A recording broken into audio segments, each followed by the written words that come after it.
the blessing to introduce some awesome people to you. And I am super, super excited to introduce to you a friend that is just a beautiful soul, inside and out.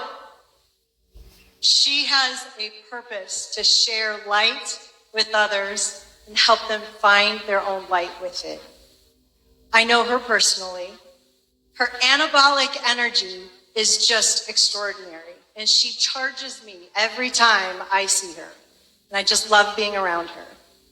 So tonight she will be sharing some experiences that she has had in being in charge of your own life and sharing how you can do that. Please welcome Michelle Custer.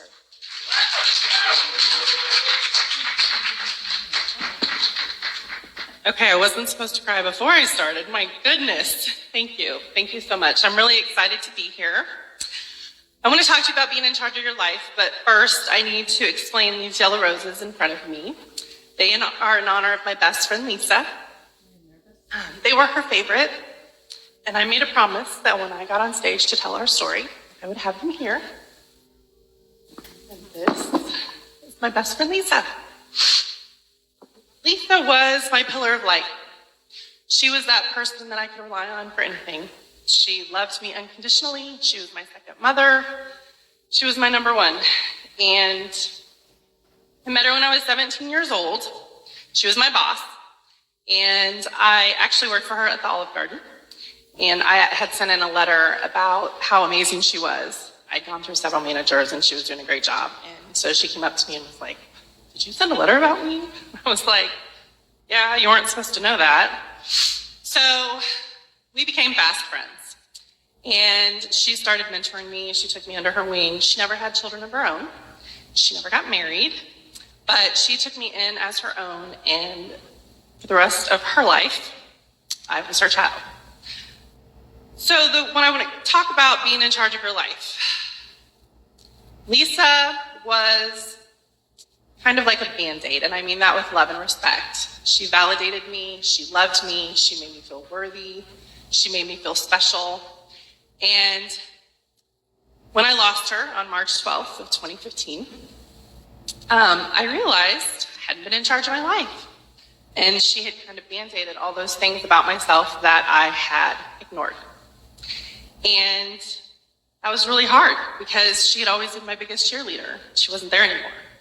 We all know that you should be your own biggest cheerleader. I didn't know that yet because I wasn't in charge of my life. So are you existing or are you living? I want to ask you right now. Think to yourself, you don't have to answer. But I was definitely existing. All I cared about was work. I'm an event planner. I love planning events. It was my whole life. And obviously losing Leisa completely changed that. I wasn't working in event planning anymore, and I was missing that spark. I didn't know what was missing other than her. And I decided to pick up and move my whole life to South Carolina. In the process of that, I had read a book called Return to Love by Marianne Williamson. And that book was eye-opening for me. It made me realize I wasn't in charge of my life and I wasn't living with intentionality. So I wanted to know more information. I was craving the knowledge. I wanted to know what it was that I could do to be a better person and live my best life. So one of the key factors in being in charge of your life and living with intentionality is releasing those limiting beliefs. What are those limiting beliefs that are holding you back right now, today, from doing what you love? I had a hang up because when Leisa died, I was 36 years old, almost a week away from it. And I had not gotten married or had children. And I felt unworthy of love, not validated. I just didn't feel like I mattered because as a woman, that's what you were supposed to do. And I can tell you today, I'm 43 almost in a week and a half, and I'm still not married and I still don't have kids. But guess what? I'm worthy and I know it now. So that's a big deal. Thank you. Thank you. So getting rid of my limiting beliefs then helped me fall in love with myself, which is also very, very important. You know, we've all heard it. Can't love anyone else till you love yourself, whatever. I would roll my eyes every time I heard it. And Leisa was really, really good about loving herself, but she also poured into others. And she would always tell me, you got to take care of yourself first. Of course, I heard her, but I didn't really listen or understand for myself until she was gone. So falling in love with myself, what did that look like? When I was in South Carolina, I had only myself to be with. So I would drive to the ocean, I would take myself shopping, whatever I could do that was local and fun and different to explore, that's what I would do. So I learned to love myself. It was awesome, it was amazing, it was liberating.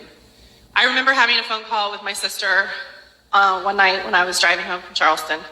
And I said, I can't believe it, but I feel so at peace. And I'm like the happiest I've ever been. And I felt guilty for saying it because Leisa wasn't here. And how could that be? How could I be happy without my number one? It just didn't seem possible. She's like, of course she would want you to be happy. Now I knew that, but still there was just a guilt. So my favorite and last final thing about being in charge of your life and living with intentionality is living your best life now. Are you living your best life right now? I can tell you I am, because I'm standing here right now in front of all of you. That's a big deal. This is my first time on stage, and today is March 9th. Saturday is March 12th. And it will be 7 years since I lost my pillar of light. And my light went very dim for a very, very long time. And somehow I found the spark again. And one of the things that I've done is I've started a Facebook page called Watch Me Shine Brighter. Started that in December. Leisa was my light, and I figured a great way to give back was to find my own light within, share it with others, and teach them that they also have a light within that they can share with others. That's definitely living my best life. I get to inspire over 300 people every single day. That sets my soul on fire. That is huge. The other thing, you might see there's magenta in my hair. I told you I'm almost 43. I did not put any color in my hair until I was 42 years old. I have been wanting purple. Purple's my favorite color. I wanted purple in my hair for as long as I could remember, but I didn't do it, and I didn't do it, and finally last year I said, you know what? I'm putting magenta in my hair is what I started with. Then I went to magenta and purple, and now we're back to magenta. That is living your best life, because guess what? I'm still Michelle whether I have magenta in my hair or not. I have very loud nails also. I like that. So what? I also realized during COVID, I didn't have any color in my life. There was no color in my closet. There was no color in my apartment. And color is happy to me. That's joy. And I love to bring joy to others, so I needed more color in my life. So I started adding color everywhere. That would also be living your best life right now. I am so honored to be here in front of all of you tonight. Thank you so much for having me. I want to end with my favorite quote by Maya Angelou. People will forget what you said, they'll forget what you did, but they'll never forget how you made them feel.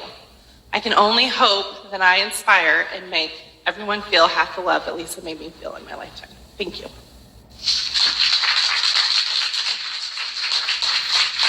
That was so awesome. Thank you. Thank you. Yes, she is such a light. First time I met her, we had lunch, and just sitting across from her, she just had this spirit about her. And I suffered with, and I still suffer with, depression. And so being around someone that has that joy and has that happiness and that light helped me get out of that depression. It's hard some days. We all have it, more than others sometimes. But it's who you surround yourself with to help bring you out of where you're at. And so one of my best quotes that I can tie back to hers is, you can't make others happy unless you're happy, genuinely. That was the best advice my sister gave me when I was in a very bad relationship. And I'll never forget that, because I had to cut the ties and I had to make myself happy before I could make anyone else happy. So thank you, Michelle. That was awesome.